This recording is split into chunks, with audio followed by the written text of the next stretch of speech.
Welcome in, everyone, to the Blue Demon Room podcast, where DePaul Athletics is so excited to bring you stories of its student athletes, coaches, and alumni.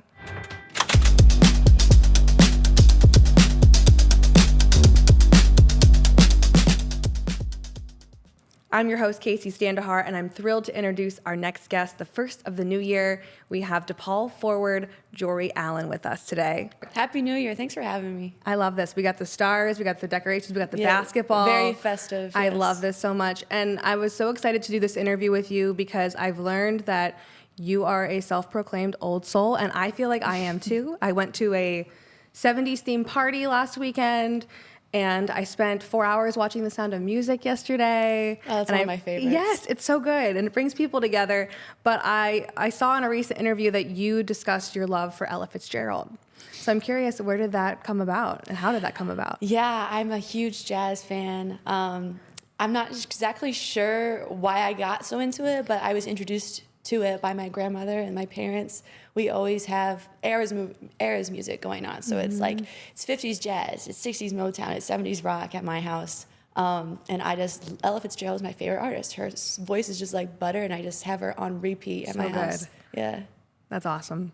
And, you know, did you have that like growing up, or what did that start at a young age for you? Yeah, I've just always been so attracted to everything old. I love, vintage home decor. I love old things with hand-me-downs from family members with stories. And that's kind of got into the whole storytelling thing too. I just love things with a story. I love history, world history, so cool. Family history. I love learning about people who came before me. Yes, we'll have to talk more about this, not on a podcast episode, but I love that. Speaking of kind of young versus old there, you've got a young, inexperienced roster of 10 freshmen, some sophomores this season on the team. So you've shouldered a lot of the production on the court, but you've also kind of helped these women off the court as well. Who have you leaned on in mentorship and advice when you kind of navigate the season? Yeah, it's definitely a very young team. They call me Team Mom. They call me Mama, and I love that. I embrace it.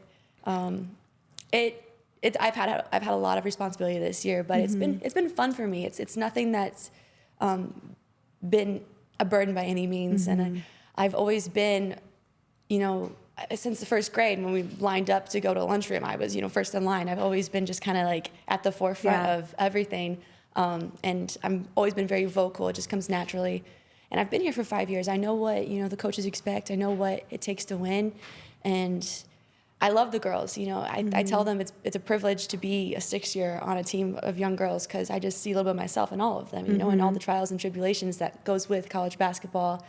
Been there, done that. And, they come to me and they have a grievance, or they need to vent, or they're struggling. And I'm just like, I promise you, you're gonna wake up tomorrow morning. Be okay. Yeah. And I love that. Everything's gonna be good. Yeah. It's great to have that voice, especially in the locker room. Despite having the 8 new women on the team, this group is very close-knit, and the chemistry is obviously palpable for those that are around the program. So as a captain, as a mama, as you are, how do you kind of cultivate that chemistry? Is it just having those conversations, or is it things you're doing off the court as well?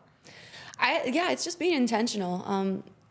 There of the 5 years I've been here, not every year has been, unicorns and rainbows, but it's a conscious choice to make an effort to get to know the people around you. And I think that's what brings people together, is just knowing, where you come from, what makes you you, and making an effort to have those conversations with your teammates away from the basketball floor, getting to know them as people, not just basketball players, and valuing each other's support. Everything I put into this team, I get out of it as well. And that's always the environment I've grown up in. I grew up in a really tight-knit family, and watched my sister play basketball and learned a lot from her on and off the court. And, my dad was my high school coach. He's my idol. And you asked who I, lean on. I lean on them. I call my sister, I call my dad. I ask them for advice. And, I try to, carry myself in a way that I've seen them carry themselves, and my teammates really take to that. And it feels really gratifying to have them say, my teammates say, you are one of the best leaders I've been around. Oh, I love that. And you mentioned your dad. Obviously, he had a career here at DePaul. Your sister, Jenna, a standout career at Michigan State. So how do you carve your own path and kind of build your own name in the sport of basketball? Yeah, my sister, we went to the same high school, obviously. My father was the coach, and we wore the same number, 33. So when I got to high school and it was just another Allen 33, and my dad was the coach, I did kind of struggle with that a little bit because I was 15 and I had no, concept of who Jorie was. I just liked playing basketball, and I was somehow miraculously pretty decent at it. And but as I went through, high school, I just became my own player, and then it really wasn't until college I started to develop like who I really wanted to be off the court.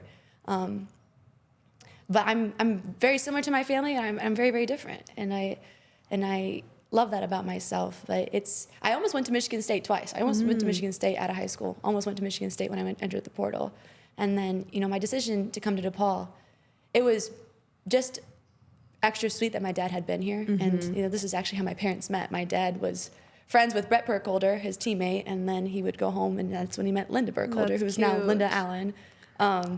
But that's just icing on the cake. I came here to play for Coach Bruno, and it's one of the best decisions I ever made for myself. And it showed on the court as well. You recently eclipsed 1,000 career points. What does that milestone and achievement really mean to you? I wasn't even tracking on it. I knew I was going to hit it sometime this season, but I didn't know it was going to be the game it was. But it feels just so satisfying. In 6 years, I've had so many wonderful teammates, great coaches, just people who keep believing in me. And there's been highs and lows, ups and downs, of course, but that's the beauty of the game. I'm glad I hit it, and I'm just going to keep going. Love that. That's a great attitude, mindset, especially when you achieve that milestone, because it's like, well, why would you stop here, Yeah. The WNBA is the fastest growing league in sports right now. How does that make you feel, knowing that beyond college, there is this place for women to play and succeed, and it's been growing, and it's becoming even more popular lately? It's just, it's amazing to see the coverage of women's sports recently, and I just hope it keeps growing. The talent's always been there. There's always been elite female athletes. It's just the fact that we're on prime time now. And when we played Iowa on their football field in front of 55,000 people, someone asked me, what does this mean for women's sports? It's just, if you put us on that stage, people are going to watch. Right. It's primetime content. And that game was, amazing. That's something I'm always going to remember. I was actually in my hometown in a bakery, and someone had a Iowa Caitlin Clark 22 jersey on. And just the impact that players like her have had. Yeah. And for me to be like, I played her in front of 55,000 people. Right. It's just to feel, you feel like you're part of something bigger than yourself. And that is what I love about athletics the most. That's so cool. I was just going to ask you, like, the dream of that becoming a reality, and when you see that person in your hometown wearing that jersey and you're playing in front of 55,000 fans last October, was that kind of like a oh snap moment for you? Definitely. It made me feel a little bit that I had made it in a way. Right. That I've never really viewed myself as a great player. I've always just been solid. That's how I view myself, solid and strong. And I try to do the little things, and I try to help my team in any way I can. And I've been showcasing my skill set a little bit more this season, that's for sure. I guess I've had to. But in moments like that, you do kind of feel great. Yeah. You're also a creative writer, storyteller, publisher. So you do a lot of things that are, creative off the court. You're pursuing a master's degree in writing and publishing. When did you get into that? So my undergrad was political science, and I had this creative project opportunity in a multiculturalism course. And I wasn't really enjoying the course that much. Not for the lack of any, I just wasn't, it was one of those courses you had to take, right? So I get to the final project, and my grandmother had recently passed away, and her husband had passed away years prior, my father's parents. We're cleaning out their house. I find this old wooden box.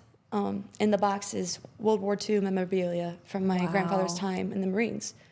He served in the Pacific. He fought on Iwo Jima.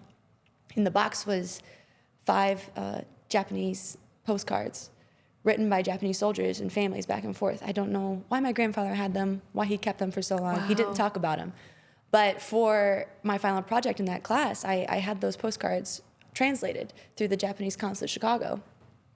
And my final project was an essay on the whole process of having them translated and what they actually said, and came to the conclusion that, on either side, it was just young men who didn't want to be there. And telling that story was so fulfilling for me. I just kind of clicked in that moment. It's like I love political science because I love the study of people, and I love the study of power. But in that moment, I realized I loved storytelling, and I've just kind of ran with it, and now I'm here. Well, it's interesting too, because you said your grandfather never really spoke about that. So it's like the writings are all we have if people aren't going to speak about it to bring us back to those times. And then if you're writing now, who knows what we're going to be reading from later. I just think that's so cool. And I can see how that was just like a really interesting moment for you. Yeah, it was a really moment. It was a moment of feeling of deep connection to both my grandfather and then like the world at large, and then also to myself. Just thinking about where I come from, what I'm made of, and how I can use that to impact people positively. That's so cool. What kind of other things do you like to write about? Is it about different eras? Is it about your current life? Is it about sports and basketball at all? I've been writing about myself a lot lately. I am actually putting together, a project. Hopefully it'll, come into fruition, but it's a memoir type deal of, being a female college athlete and everything that comes into it, and growing up as, you come into it, you're 18 years old and you have no idea who you are. Right. And it's such a grueling experience, physically, mentally, emotionally, and the female friendships that you make along the way. Female friendship is difficult to describe. It is this gritty, especially when you're working next to those girls every day, and then you in a physical place, sweat, bleed, cry on each other, and you go back home and work on homework together. It's really, really special, and I love writing about my experiences as a college athlete and the people I've met and the things I've seen, the things I've done, and the way I feel about it, and hopefully, I'll touch some other female athletes, I'm sure you will. People who are retired, and then also young girls who, want to do it someday. Yeah. I think being involved in athletics is one of the best ways to develop yourself as a whole person. Did you ever feel like you had to maybe choose between being an artist and being an athlete? Because they can coincide, but they're so different. Yeah, I was always an athlete. I always viewed myself as athlete. And then once I got to college, that kind of backfired on me because I had this deep sense of unfulfillment. I can't really describe exactly how, why, or when that happened, but I was a freshman at IU and I just was not happy. And looking back, I just wasn't happy with myself. Basketball had been everything, and it was wonderful until it wasn't. So I just decided to make a change, and I came to Chicago, and I tried to get into things outside of basketball, and I didn't really view myself as an artist until I, got into writing, and now I look at everything in my life as art. Even the way I'm sitting here talking to you, like I love leaning into the beauty of things. Yeah, you're so full of life and energy, and you're smiling, and I love that. But I know there was a time where maybe you felt like you kind of lost yourself, right? You just mentioned like it was unfulfilling. So what do you feel like had to change to bring the fun back into the game and also pour back into Jorie? Definitely getting away from my value is in the way I play, and my value is in the stat line, I guess, and having other things in my life that bring me joy besides basketball. That really wasn't the case until my sophomore, junior year here at DePaul, when I allowed myself to to go out and have fun and have friends and have experiences and try different things. And I think that's just part of growing up. It wasn't necessarily something special to me. I think that's just college. You're away from your family, and you have to figure things out. And I've been lucky enough to come out on the other side better for it. Did you put that pressure on yourself, or were there other external factors that kind of originally made you feel like, okay, my worth is how I perform on the court? I think it was more so myself. My parents were always really good about, there was one time my mom was driving me to this practice, and I just started crying because I knew it was going to be difficult and I didn't want to do it. And she looked at me and she was like, Jorie, we can go home. We don't have to do this. Right. And I looked at her and I was like, Mom, this is what I want. Yeah. It's just going to be hard. Right. And it was moments like that. My father was my coach, and he got better as he went as balancing dad and coach. I never really felt that I was just a basketball player to him. That's one thing I'm super grateful for him. So it was definitely pressure on myself, and having my basketball success be the most important thing to me. And now it's just not. Especially when you experience success, you want to keep it going, and that adds the pressure. Yeah, exactly. I was Miss Basketball in high school. Like, I mean, I was in 8th grade, and my 8th grade teacher, Mrs. Peabody, had us write letters to ourselves and we would read them when we graduated high school. And I wrote in that letter, "I hope you're Miss Basketball." Oh my gosh. And of course, like, it was wonderful, and I opened it. But after that, I mean, there was nothing. Like, my world was just, Miss Basketball. And then I realized there was just a lot more to it, a lot more to me. You have written about the importance of the balance of being a human being. So what would you say to student athletes that are maybe struggling with that element right now, that aspect of like, how can I be a human but also a successful student athlete? I would say definitely, like, academically, you have to study something that you enjoy. You can't look at your academics as just like extra work that you have to do. Especially since, so many of us are at the college after your college, you're done, with your sport, and you gotta move on to something else. So leaning into that intellectual side and finding something that you really enjoy studying, making connections with your teammates and then people outside your team as well. And then viewing your sport, not just as a sport, but as it's a way of life, and we were talking about, me being an artist. Like, I feel like basketball is an art too, especially, with all the moving pieces and the people involved and the way I feel in my body when I'm on the court, that's art. And it means more to me than just, when I'm in the game and I'm playing my butt off. Like, it's not just about winning or losing at that point. It's not just about basketball. It's about, like, the fight and the sense of fulfillment I have that I walk it off the court and I left it all out there. So just my advice to people is just realize that it's always you always got to think big picture, but then enjoy the little things. Was there a moment that when you came to DePaul where you were like, okay, I'm having fun again, I love this was the right decision? That was probably my 4th year of college. So I transferred here, and I was a sophomore. I only played half a season because of transfer regulation, or transfer rules, because they hadn't changed. That's how old I am. The transfer rules hadn't changed when I transferred. And then my junior year, I was out with injury. And then coming back from the injury, I was really considering quitting at that point because I had surgery on my knee and my ankle at the same time. It took me 10 months to get back from that. And then when I got back from that, I got a nasty concussion. I was out for 2 more months. And at that point, I was just like, is this even worth it? You're like, what is going on here? Yeah. But then I just kept waking up every day, and I had my physical therapist. I just ended up crying one day in physical therapy because I tried to jump for the first time, and it was terrifying. Oh.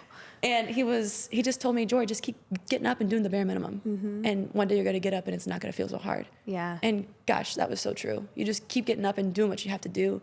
And then one day I got up and it didn't feel like I had to do it. I felt like I had to it felt like I got to do it. Yeah. And then once I hit the floor again, I just kept getting more confident in my body and my play, and it was fun.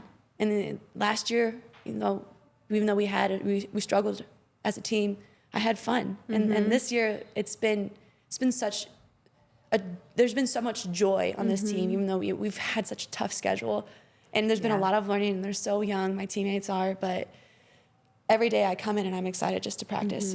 And I'm excited just to see my teammates and say hi, because we always just greet each other. I mean, we're always hugging and slapping each other on their shoulders and calling each other nicknames. Like, there's just so much joy in this team and in this program and in this building. DePaul Athletics is a tight-knit community here, and I'm just really grateful to be a part of it. You guys all seem like you're so supportive with each other, but we've also noticed that the women's basketball team supports other athletes here at DePaul. The competitions, the lifting each other up outside of those things. Why is that so important to you?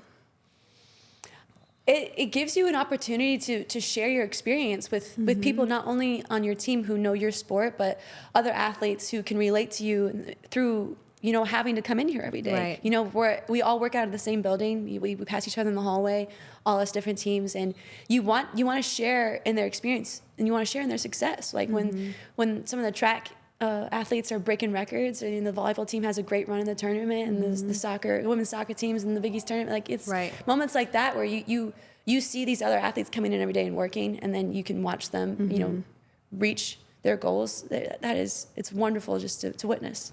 Has that always been the case here, or do you feel like that's been growing and evolving as you're a 5th year now? It's definitely been growing up. Well, when I first came here, it was COVID, so men's and women's basketball were the only ones on campus. And it was funny. I had been here for a year before I even met anybody else. Wow.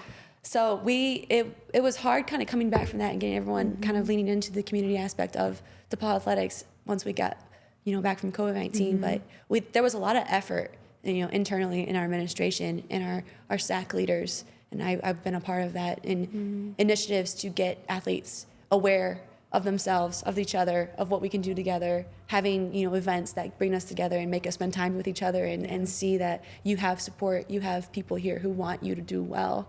And that makes us stand out, I think, against other schools. You've definitely had your fair share of injuries, which you just discussed with us. And now in college basketball, you're playing your best season of basketball in this final year for you.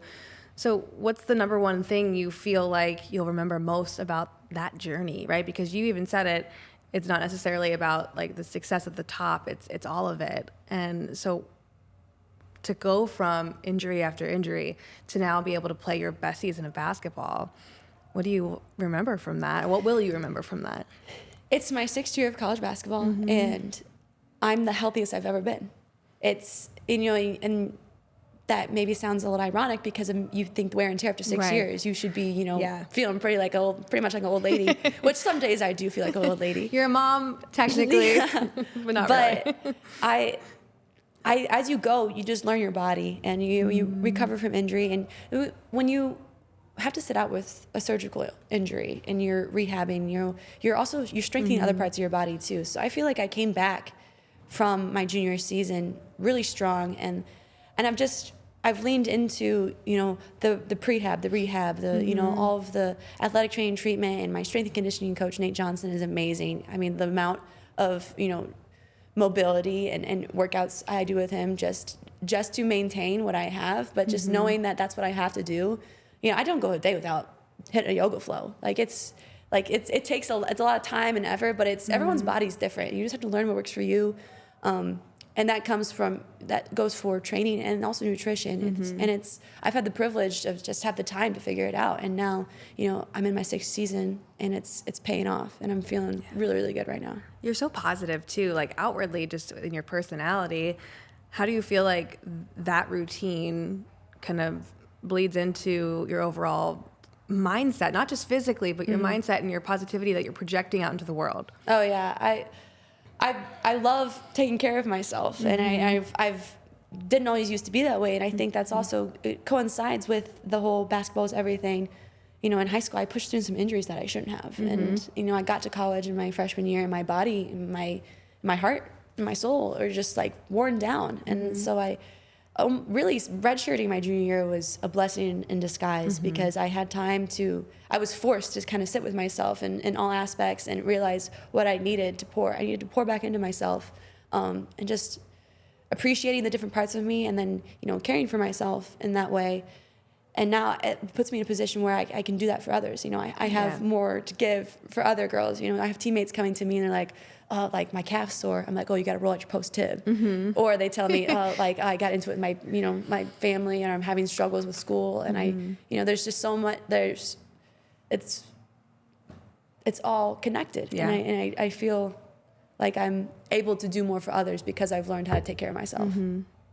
You kind of touched on this earlier, but in this world, in this generation of social media and the comparison trap and student athletes wanting to kind of outdo each other, when other people are maybe trying to tie their self-worth to their success, what would you say to them to kind of be like, okay, let's recenter, let's regroup here, and remember that those things are just a highlight reel. It's not the most important thing.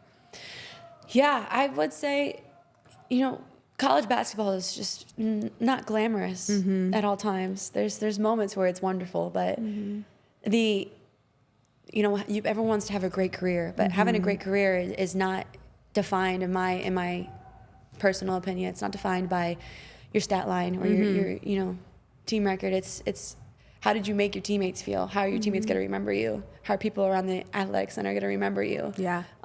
It's all about leaving a little legacy and feeling like you did everything you could, and you developed yourself, you poured into yourself, and you enjoyed the process.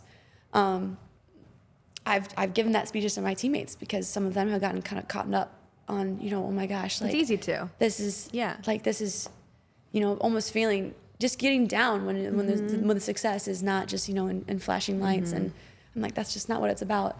So yeah, my advice to anybody who's feeling that way about anything in any area of their life is you look at your definition of success and really ask yourself if that's what you want.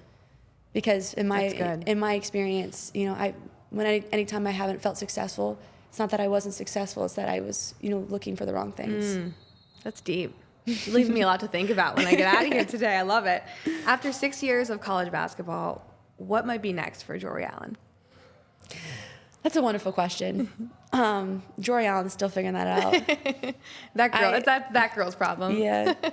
I want to write. No matter what I'm going to do, I'm going to write. I love using my voice. I love exploring language and exploring stories and giving people, I like making familiar things new and new things familiar. I thought about teaching. I could see myself being such a good teacher. I could see myself being a really cool teacher. Yeah. I would come in every day. We'll take your class. I would come in every day in a little fit, and I would be so positive, and I would just I would want just one kid to fall in love with writing, and that would just make it for me.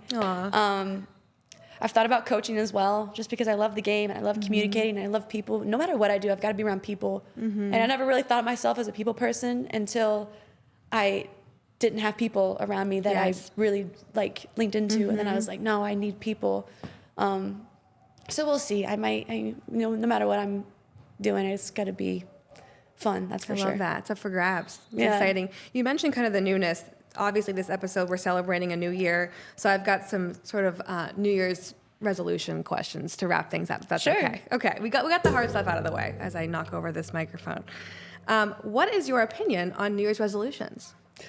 They're hard. They're hard. I think anytime you're like, oh, I'm going to start on this day, you're setting yourself up for failure. Because how many of us have tried and then just not stuck with it? Yeah. But it's I think it's fun. I lean into it. I do. Well, you mentioned kind of the mindset of writing something down when you wrote, I'd like to be Miss Basketball, right? And then you were that manifestation. So, but it is tough because when you write it down, it's almost like, well, I really have to stick to this then, right? Do you have any for this year? And have you ever really kept one? The only one I've ever kept, I've told myself I'm going to make my bed every day. And I've kept that. And I make my bed every day. I make my bed every day. You 100% are a person I would believe that does that. Yeah. Just from this conversation. Because I really do feel like it's one of those things that sets the tone for the day. And I want to be better at that. And I just love my little apartment too. I love interior design. I love making everything. I'm the one, I fluff the couch cushions before I leave the house because I don't like the couch to look like someone sat on it. Because then you come back and I'm it that looks person. good. Yeah. I don't have any New Year's resolutions for this year. I'm trying to think if I have any bad habits or vices right now that I could get rid of, but I won't disclose that actually. Okay, yeah, we don't have to talk about that here. But do you usually celebrate New Year's, or how have you celebrated in the past? Absolutely. Yeah. Oh my gosh, I love any reason to celebrate with. I'm much more I want to be with a smaller group of people that I'm really close to rather than it can get overwhelming if you go to a party. It's overhyped. But I love to get cute and dolled up and go out and be with people that I really enjoy being with. I'm gonna bring the new year in probably with my teammates this year, which will be really fun. Yeah. That leads me to kind of our last question. What is something that you're looking forward to in 2025? It's weird to even say 2025. Gosh. It could be a couple things too. Yeah, I'm looking forward to completing my MFA. I'm doing independent study this winter quarter, and then I'm gonna be completing my thesis in the spring. MFA in creative writing, terminal degree. I'll be really proud of that. Be the most educated woman in my family to date. That. So, that'll be a really big moment for me. I'm looking forward to completing my senior season of basketball, and I've toyed around with the idea of playing professionally. I'm not sure if that's the route I'll go. So if this is the last couple months of playing basketball for me, I am looking forward to the moment when I walk off the court for the last time. I'm curious as to how I feel. Yeah. It's like a heart-stopping moment. Yeah. And then I'm really looking forward to the next chapter of my life. And DePaul has been so good to me, but I feel like I'll be ready to spread my wings and try something new after this. Well, you've inspired me and my team, I'm sure, behind the scenes. This has been amazing. We're looking forward to the memoir when it comes out. Will you do a book signing for us? Absolutely. All the things. Hopefully. Jorie, thank you so much. Good luck with the rest of the season, the new year. We're just thrilled to have you on. Thank you so much. Thank you. That was another episode of the Blue Demon Room podcast with DePaul forward, Jorie Allen. We'll see you next time.